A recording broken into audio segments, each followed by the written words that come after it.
Hey North Coast, Zach here. I work with your fifth graders on the Vista campus, and I'm bringing you guys today's daily dose, and I'm going to be talking about distractions today. And I have a heartfelt story back in my past about 7-8 years ago where I was distracted, and I was distracted pretty bad. I remember waking up one morning pretty hungover, and I walked downstairs and I'm stumbling through the stairs and I almost trip. I think I bonked my head on the fridge, walking towards the sink, just trying to get some water, and I just pour my head under the water faucet and just drink what seemed to be a gallon.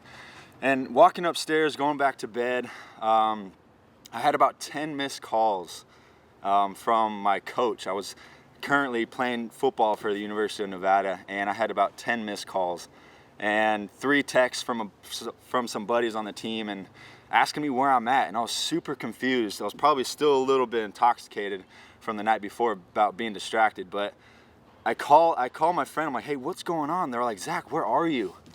It's the pro day today. And if you guys don't know what a pro day is, it's where the team kind of generally realizes that you might be good enough to get an invite to a combine, to maybe get some hopes of an NFL shot. And the Seahawks and the Texans were there at the university, and I knew about this all week. I knew about my goal about on Saturday morning that there was a combine, or a pro day as you will, and I was totally distracted. And I just want to challenge you guys, North Coast, to maybe think about those distractions, where I'm going to be looking in the book of Hebrews chapter 12, and we're going to go verse 1. Therefore, since we are surrounded by such a great cloud of witnesses, let us throw off everything that hinders and the sin that so easily entangles us, and let us run with perseverance the race marked out for us, fixing our eyes on Jesus, the pioneer and perfecter of our faith.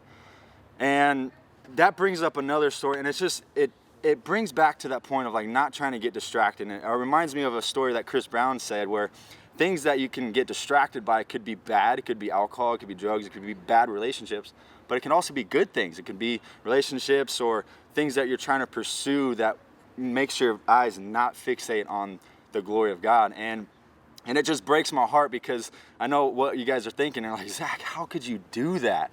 And still to this day, it bugs me about being distracted. But later in this passage, it kind of makes you realize how much of a hard race we're racing, and trying to make sure every decision that we have day to day, that we're not trying to be distracted. I know how hard it is with social media and jobs and relationships, and not necessarily bad things, but not necessarily good things.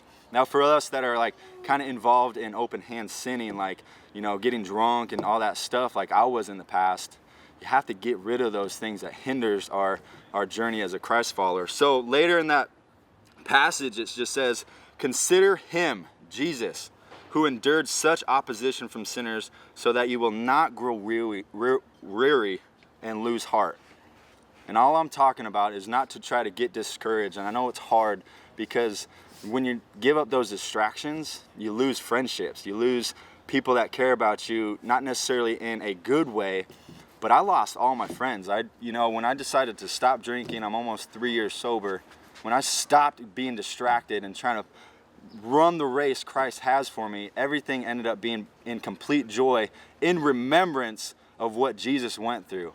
And that's where I want to challenge you guys today. Take some time to think about where you guys are distracted, things that can kind of hinder your walk and your relationship with Christ. And I just want you to focus on that, pray about it, and try to do your best to get rid of those distractions that could hinder you and make you fall short of the glory of God, which we all have.